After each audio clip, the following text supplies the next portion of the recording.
people, it's your girl Adiola. Congratulations to Dangote's daughter and her husband Benny. They gave out traveling bag as souvenir at this wedding, y'all. And these were not empty traveling bags. These were traveling bags that had stuff inside them. Fanta! And of course, Bill Gates, one of the richest men in the world, was at the wedding reception. Come and see Nigerians on social media. They were like, Father, I must be rich by fire by force. When you are big, you are big. Allahun shanu for me. Father, I also want Bill Gates to attend my wedding. I'm like, really? Seriously, my people, what do you think was going on in his mind? In this picture, for example, what do you think he was thinking about? Well, don't worry, because we found out what he was thinking after the wedding.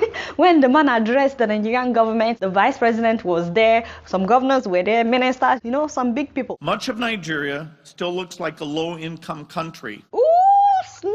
Nigeria is one of the most dangerous places in the world to give birth. Shut up!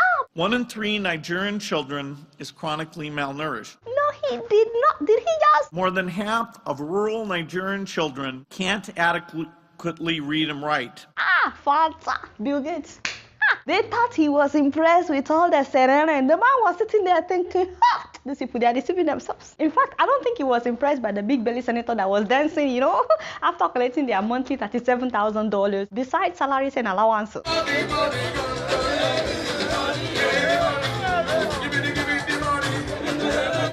Did I ask you to play it? What is wrong with you? You see, this is how they dance after collecting $37,000 every month. By the way, do you guys know how many thieves were at that wedding? Allegedly, no, it's not like I'm saying anybody is a thief. I'm just saying allegedly. No offense to Dangote, by the way, nothing personal. It's not about Dangote's daughter's wedding. It's just that each time the son or daughter of a big man or big woman is getting married in Nigeria, somehow all the thieves show up. We all know them. It's like they don't know that people outside Nigeria read news about Nigeria. So Bill Gates was probably sitting there like, wait a minute. Wasn't this one accused of stealing so million? I know this one now. Wasn't he the one that was docked for corruption allegation charges? What is this? Your father. Did I send you? This is how you cobalize somebody. You are not going to cobalize me on this show. Did I mention anybody's name? I'm just speaking generally. Sorry, Gary, Uncle Bukola. The man was probably like, wow, this is how Nigerians honor criminals. I mean, we all know the people that are destroying Nigeria, don't we? But when we see them, it's a different story. We'll start shouting, Ranka Dede, Alaji, Chief, Araki But Oyinbo people, they don't beat around the bush, they just tell you as it is. People without roads, ports, and factories can't flourish. Oh, snap. The man saw the roads in Nigeria. He saw the roads. It doesn't even matter how much money or private jets our politicians and our pastors have.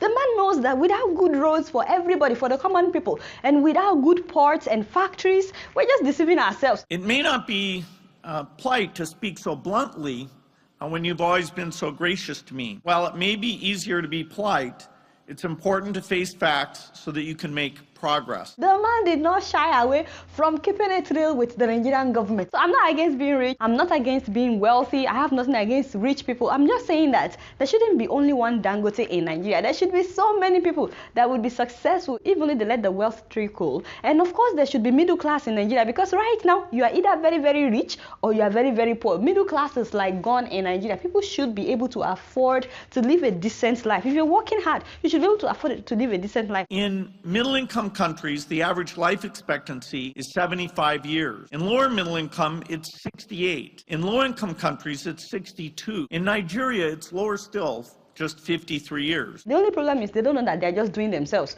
Nigeria will thrive when every Nigerian is able to thrive. Thank you, my father. You see, this is why I like Bill Gates. This is a billionaire that has invested $1.6 billion of his money in Nigeria. We've already committed over $1.6 billion in Nigeria so far. Has he not tried? Has he not tried? They'll probably call him a wailing wailer.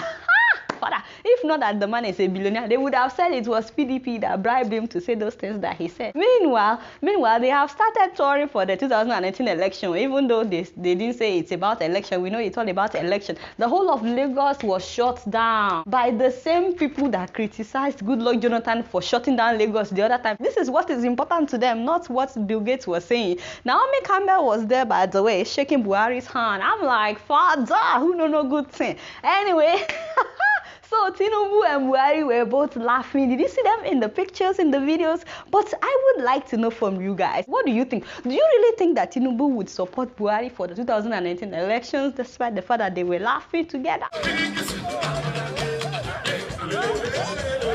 I'm going to fire you. What is the meaning of this? I'm talking about serious issue. Now, you get your life together. As I was saying, please leave a comment. I want to know what you guys think. You guys don't know much. Guess what? I'm just keeping it real. Now I'm going to fire you.